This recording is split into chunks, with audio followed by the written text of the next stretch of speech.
everyone, I'm Louise Scott from Mind and Mission, and we're the mental fitness partners for the Scottish Investments Operations. And I'm joined today by Richard Lee, the Programme Director, and we're going to have a little bit of a conversation around the importance of mental fitness at work. Hi Richard, thanks for joining me. Hi Louise, thanks for having me. You've made mental fitness and well-being one of the big priorities for the SIO. Do you want to share with me why you decided to do that for members? Well, probably two main reasons. The first is that our industry is well known for being fast-paced and quite pressurised at times. That can be a big driver sometimes of poor mental health.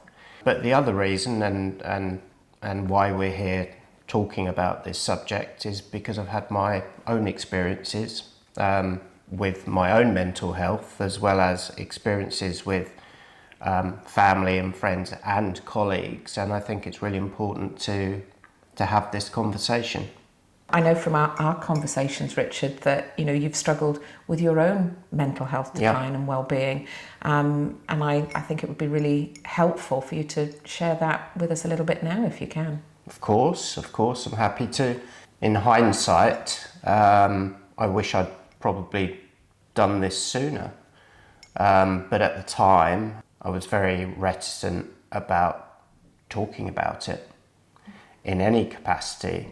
I was certainly reticent about telling work colleagues why I was off work, to the extent where I would speak in half-truths and try and deflect the conversation away from it, because I was probably partly embarrassed that I had got myself into that situation, and partly concerned that it might affect my career as well. And I think that's a big fear for many people when they speak out.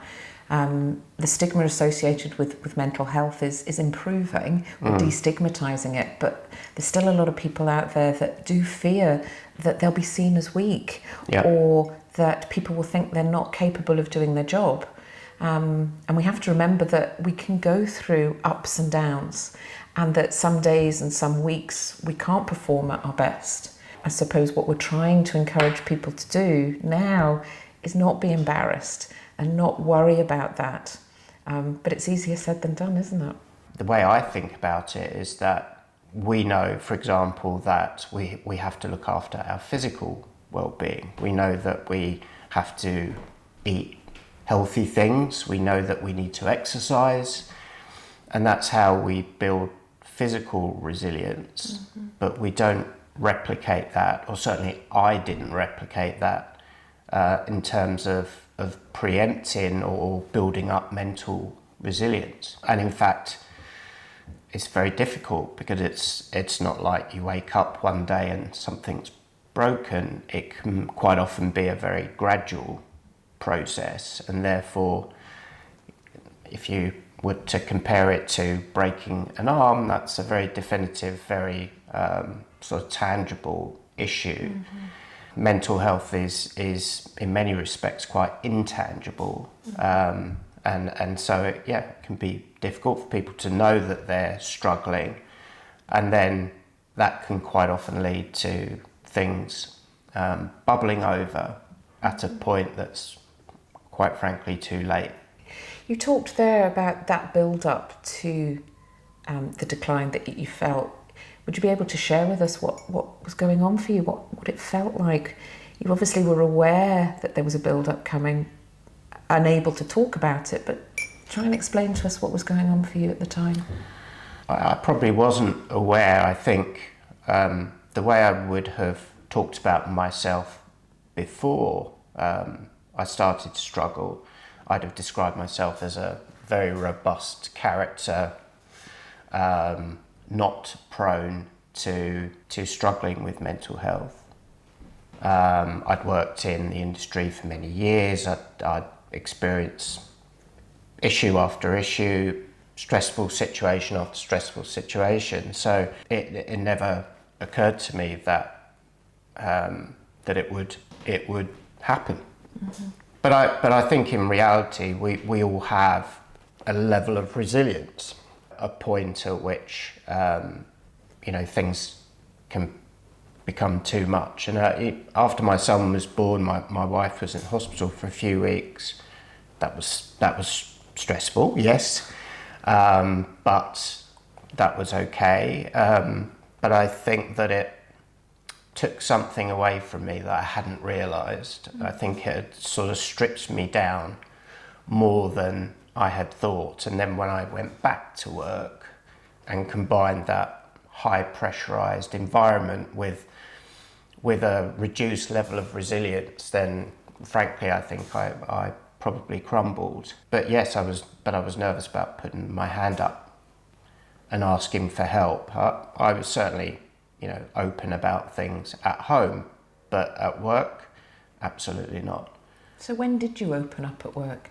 At the point where I just couldn't continue.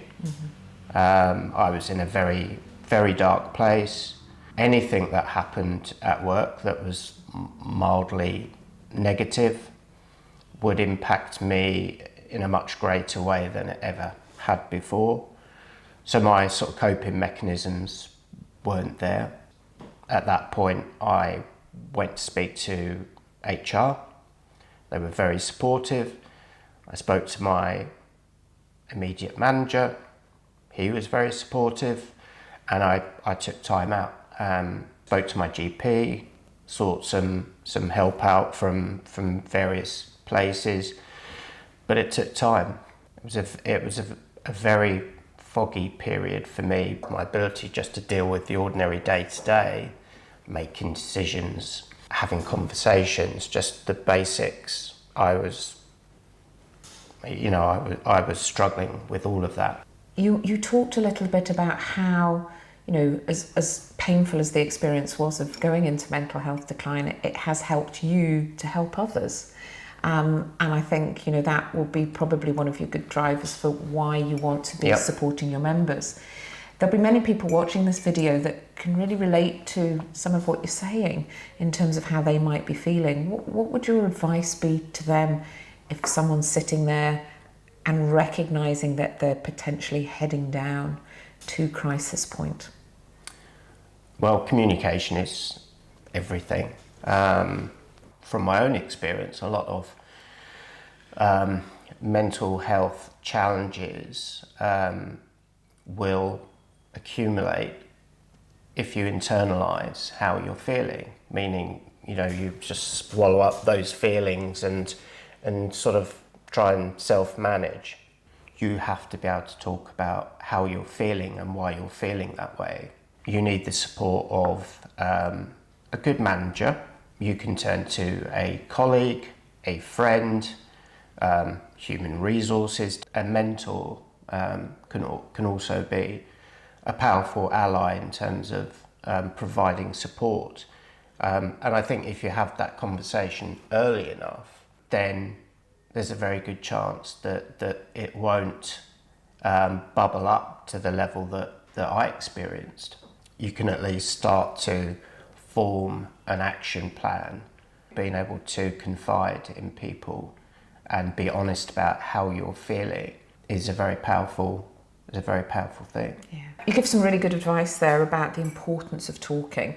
But we've also been putting together some material to help members. Do you want to share a little bit more about what we've put in place? Absolutely. Well, we've been working together on providing content and resources that can help our members. That has been partly about delivering the mental fitness series. There's also a lot of content in terms of articles and information that can help people in terms of self-identifying mental health issues, in terms of building out greater resilience, and so much more besides. So I'm really pleased that we're able to offer this to our members, and I'm sure we'll continue to build on that.